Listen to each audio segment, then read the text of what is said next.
सबसे पहले बात बालासोर रेल हादसे की। रेल मंत्री अश्विनी वैष्णव हादसे के बाद से लगातार दुर्घटना स्थल पर मौजूद हैं। इस बीच कल देर रात मीडिया से बात करते हुए रेल मंत्री भावुक हो गए। उन्होंने कहा कि हमारा दायित्व अभी खत्म नहीं हुआ है, हमें यह सुनिश्चित करना है कि जो खो गए हैं जल्द से जल्द उनके परिवार के लोग उनके पास पहुंचे। रेलवे बोर्ड ने दुर्घटना के कारण तलाशने और जिम्मेदार लोगों की पहचान करने के लिए सीबीआई जांच की सिफारिश की है।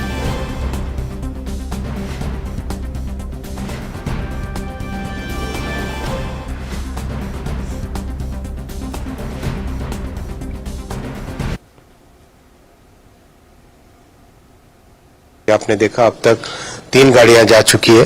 टोटल रात में करीब 7 गाड़ियां प्लान्ड है और एकदम नॉर्मलाइजेशन की तरफ ले जाना है। और बहुत ही संवेदना के साथ जिन परिवारों के मेंबर्स खो गए उनको किसी न किसी जल्दी से जल्दी उनके पास उनके परिवारजन पहुंचे। ये हमारा दायित्व अभी खत्म नहीं हुआ है। और बालासोर में अप और डाउन ट्रैक रिस्टोरेशन के काम के बाद इस रूट पर पहली बार आज कोरोमंडल एक्सप्रेस ट्रेन गुजरी है। हावड़ा से चेन्नई की तरफ जाने वाली कोरोमंडल ट्रेन की नई सवारियों के साथ दुर्घटना स्थल से पहली बार गुजरते हुए हमारे संवाददाता अभिषेक सिंह ने खास कवरेज की है। ये आवाज सुन रहे हैं आप, ये आवाज ही आपको बता सकती है कि इस रूट पे किस तरीके से ट्रेन की जो है वो बहाली शुरू की जा चुकी है।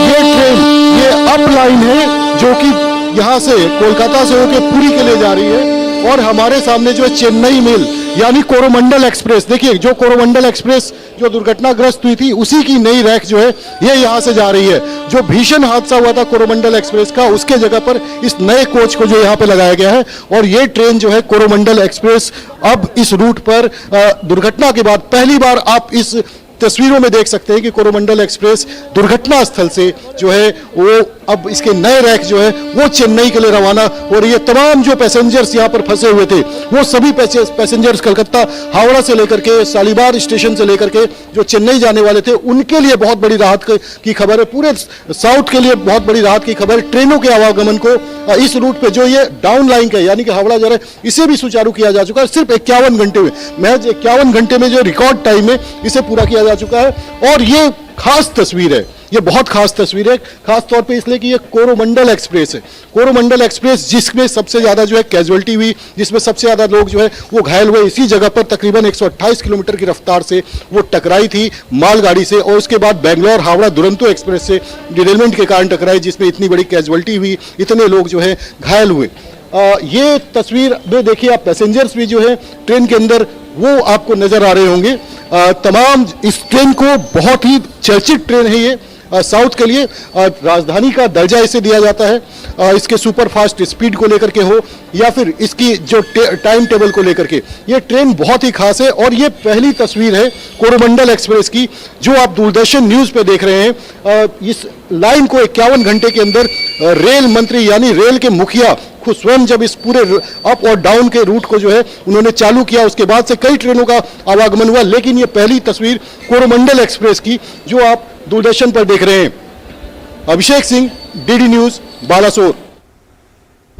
और हमारे संवाददाता अभिषेक सिंह इस दुर्घटना के बाद से लगातार इस कवरेज को कर रहे हैं। अभिषेक इस वक्त बालासोर में मौजूद हैं, उनसे सीधे जुड़ेंगे। अभिषेक, अभी हमने देखी आपकी कवरेज, 51 घंटे, महज 51 घंटे में पहली बार इस ट्रेन को चला दिया गया और वो रूट एक बार जिसको कहना चाहिए कि कम से कम ऑपरेटिव कर दिया गया है। 12 घंटे के अंदर रेस्क्यू ऑपरेशन पूरा कर लिया गया था।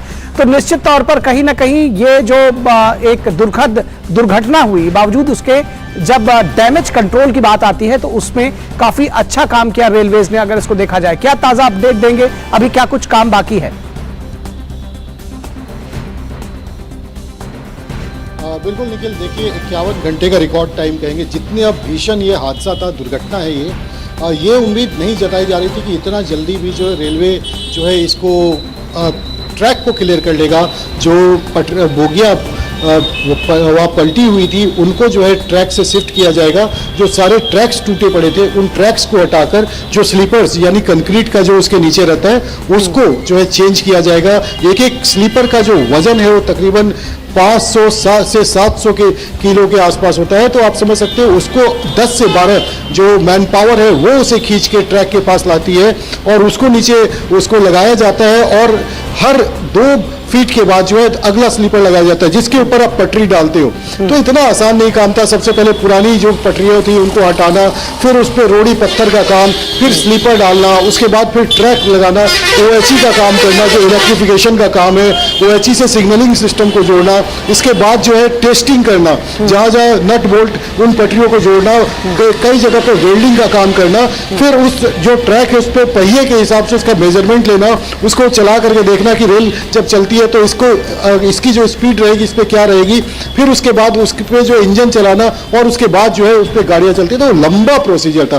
काफी जटिल और लंबा प्रोसीजर था। लेकिन रेल मंत्री अश्विनी वैष्णव लगातार जो है साइट पर मौजूद रहे और वो रात 12:50 पर जब डाउन लाइन के बाद अप लाइन यानी कि हावड़ा से पुरी होते हुए आगे जाने वाली ट्रेन जो रूट है और जो डाउन लाइन यानी कि पुरी से होकर के जो हावड़ा की तरफ जो ट्रेनें जा रही इन दोनों लाइन पर जब उन्होंने जो गुड्स ट्रेन है उसको चलवा लिया, उसके बाद से रात से अब तक तकरीबन 1 दर्जन से ज्यादा जो है रेलगाड़ी गुजर चुकी है। और हमने कोरोमंडल एक्सप्रेस को देखा जो पैसेंजर्स फंसे हुए थे उसकी नई रैक से जो है हावड़ा से उसको ट्रेन को भी जो रवाना किया गया चेन्नई के लिए। अभी काम बहुत बाकी है वहाँ पर, ऐसा नहीं कहेंगे कि अप एंड डाउन लाइन जो है वो शुरू होने के बाद काम खत्म हो चुका है। काम अभी जो लूप लाइन है, जो 2 लूप लाइन है, क्योंकि जो प्लेटफॉर्म है स्टेशन के पास ठीक उससे जो है 2 किलोमीटर का पूरा दायरा है और ये 2 किलोमीटर के दायरे पे तमाम जो अभी पटरियां जो बोगियां जो बिखरी पड़ी है उनको भी अभी जोड़ने का काम है। तो अभी थोड़ा वक्त और लगेगा लेकिन गाड़ियों का आवागमन जो है वो शुरू हो गया जिससे हावड़ा हो, पुरी हो, साउथ इंडिया हो, इनके पैसेंजर्स के लिए बहुत बड़ी राहत की खबर है जो समय से पहले रिकॉर्ड टाइम में पूरा किया गया। निखिल जी, निश्चित तौर पर एक बात और जानना चाहेंगे, घायलों को लेकर के सभी के मन में जिज्ञासा है, जो गंभीर रूप से घायल हैं उनकी स्थिति के बारे में बताइए और खास तौर पर जो लोग अपने परिजनों से जो परिजन हैं जो जिनको अपने शव लेने हैं अपने प्रियजनों के, उनके लिए भी क्या खास किया जा रहा है, क्योंकि शवों की पहचान में भी दिक्कत आ रही है, इस तरह की खबरें सामने आई थी। बिल्कुल, देखिए सबसे पहले जो डेड बॉडी है उनमें से 157 डेड बॉडी की जो है वो पहचान की जा चुकी है और बाद बाकी जो सभी डेड बॉडी है उनको जो है उनके लिए उनके आइडेंटिटी उनके परिजनों को तलाशा जा रहा है कि वो पहचान सके। और इसके लिए तमाम जो जिस तरीके से मैं आपको एक और इसमें बात बताऊंगा, रेलवे का 139 नंबर होता है जिसपे कि आप टिकट का एसएमएस करके टिकट के बारे में जानकारी प्राप्त कर सकते हैं, कंफर्मेशन का, या कॉल करके गाड़ी की स्थिति का पता कर सकते हैं। भारतीय रेलवे ने जिस दिन ये एक्सीडेंट हुआ उस दिन एक बड़ी पहल की, 139 नंबर पे आप कॉल करके जो है सीधा आप बात कर सकते हैं। वहां पर जैसे ही आप कॉल करेंगे बीपीओ है, IRCTC के जो वहां पे बीपीओ है वो उठाएंगे और वो वहां पर तकरीबन 22 से 25 जो रेलवे के बड़े कर्मचारी बैठे हैं जिनको कॉल डाइवर्ट जाएगा वो, और आपकी पूरी बात सुनने के बाद वो जो है आपके जो पीड़ित है उनकी मिलान करेंगे, आपको बताएंगे उसकी जानकारी, आपको कहाँ जाना है, किस हॉस्पिटल में जाना है। ये एक बड़ी जो है पहल की गई रेलवे का। और आप ये अंदाजा लगा सकते हैं कि अभी तक जो है सिर्फ कल की बात करें हम, जो आंकड़े आए हैं उस पर 3 लाख कॉल आ चुका है। तो जो जहां भी रह रहे हैं, जो दूर दराज के लोग कहाँ के हैं, वो 139 के जरिए जो है वो भी पता कर सकते हैं। अस्पतालों की बात करें तो अस्पतालों में जितने बड़े अस्पताल है, जिला लेवल की बात हो या फिर यहाँ से दूर राजधानी भुवनेश्वर की बात हो, कटक की बात हो, भद्रक की बात हो, बालासोर हो, पारादीप हो, तमाम जो जगह है वहाँ के निजी से लेकर सरकारी अस्पतालों में समुचित व्यवस्था की गई है। जो गंभीर रूप से घायल है उन्हें एक अलग वार्ड में रखा गया है, जो मामूली रूप से घायल है उनके लिए अलग वार्ड की व्यवस्था की गई है, ऑर्थो वार्ड है, जिनको सर्जरी से गुजरना है उनके लिए सभी। और रेलवे के 50 से ज्यादा जो चिकित्सक है, जो रेलवे हॉस्पिटल्स के जो स्पेशलाइज्ड डॉक्टर्स है, उनको यहाँ डिप्यूट किया गया है, उनको यहाँ पे ड्यूटी लगाई गई है हर हॉस्पिटल के अंदर कि आप अपना जो अनुभव है वो इन डॉक्टरों के साथ साझा करेंगे। साथ साथ जरूरत पड़ने पर अगर कोई जो मरीज है उसे ये लगता है कि उसे यहाँ पर और चिकित्सा बेहतर चाहिए, तो उसके लिए तुरंत रेलवे जो है एम्बुलेंस का इंतजाम करती है और वो जहाँ भी इलाज कराना चाहते हैं, भद्रक जाए, कटक जाए, भुवनेश्वर, वहाँ उस जगह के लिए भेजा जाता है। उनके परिजनों के लिए या जो रेलवे है, जो कई सारी ग्रुप्स है, छोटे बड़े स्थानीय ग्रुप्स है, उन्होंने निःशुल्क खाना, पानी, ग्लूकोज, क्योंकि गर्मी यहाँ पर का सितम जो है बहुत ज्यादा है और इतनी गर्मी में जो परिजन आ रहे हैं उनको किसी तरीके की तकलीफ ना हो, वो सारी व्यवस्था हम देख रहे हैं। और एक चीज और कि इतनी गर्मी के बाद भी रेस्टोरेशन का काम किस तरीके से हुआ, वो आप समझ सकते हैं कि कितनी बड़ी मैन पावर लगी और किस तरीके से किया गया। निखिल जी, निश्चित तौर पर, और आप लगातार इस चुनौतीपूर्ण समय में रिपोर्टिंग कर रहे हैं, आपकी रिपोर्टिंग भी चुनौतीपूर्ण रही है। आप कुछ और रिपोर्ट्स तैयार करें। फिलहाल आपको धन्यवाद देंगे और दर्शकों को आप ही की कुछ और रिपोर्ट्स साझा करेंगे। बहुत शुक्रिया। तो बालासोर में हमारे संवाददाता अभिषेक सिंह लगातार आप तक सूचनाएं पहुंचा रहे हैं। अभी आपने देखा कि उन्होंने लाइव जानकारी दी, तो उन्होंने दुर्घटना स्थल के नजदीक जिनका सबसे पहला घर है, यानी घटना का जो पहला चश्मदीद रहा है, उससे भी बात की अभिषेक सिंह ने। देखिए ये खास रिपोर्ट। जो जिन लोगों को निकाला उनको घर पे लेके आए, घर पे लेके आए, वहाँ पानी पिलाए। इतना ब्लड यहाँ पे गिरा हुआ था, यहीं पे एक आदमी मतलब इसको लेके आए, यहीं पे बैठे बैठे 10 या 15 मिनट के अंदर यहीं पे मर गए उन्होंने चोट की वजह से। जी मतलब सर पे चोट लगा था तो यहीं पे मर गए। फिर आप क्या बोगी के अंदर गए? बोगी से बोगी के अंदर कैसा था? मतलब वो सब टूटा फूटा पड़ा था उसको, मतलब बहुत मुश्किल से, और शीशा तोड़ के फिर ऐसी बगी में शीशा तोड़ के अंदर फिर जाके ये करना पड़ा। मेरा एक भतीजा है, उसका पैर में चोट लगा है, इतना सा मतलब यहाँ पे पूरा कट गया, अभी हॉस्पिटल गया है, उसको ड्रेसिंग करके आएगा अभी। मतलब काफी विभत्स बन जाता है। काफी विभत्स, उसको मतलब बयान नहीं कर सकता मैं।